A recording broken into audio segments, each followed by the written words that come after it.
Well, Prof, if I could bring this in, I mean, we as you always say, the youths are the leaders of tomorrow. What is the impression? What kind of impression do you get about young people's approach to fighting corruption?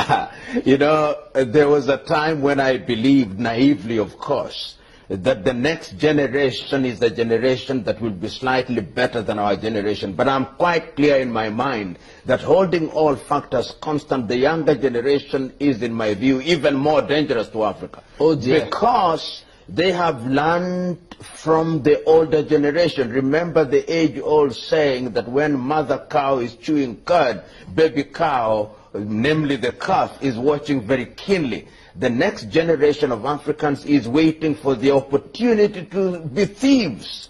And a recent survey in Kenya demonstrated that over 40% of young people think that there is nothing wrong with corruption. The only thing that they think is wrong is to be arrested, and that the only thing that you must do is to avoid being arrested. And I'm quite certain that if a survey were to be conducted in Nigeria, many young Nigerians would love to be in the situation where they can steal. So that people condemn corruption sometimes not because they hate it, but because they themselves don't have the opportunity to be corrupt. It is not going to be easy, and going forward we must go back to the basics and ask ourselves as Africans what it is that we must do. And I think what we must do is to create a new African. An African who has integrity, an African who believes that there is honesty, and that can only be done if we punish the corrupt. Impunity is one of the problems.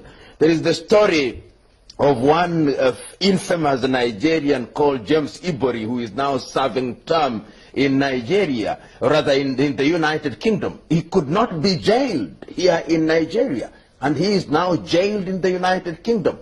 In our own country we have cases where people have been convicted and their money confiscated in the United Kingdom, but in our own country nothing is happening. In other words, there is a sense in which we in Africa condone and encourage thieves. And in any event, in many African countries, most of those who are elected into public office are thieves.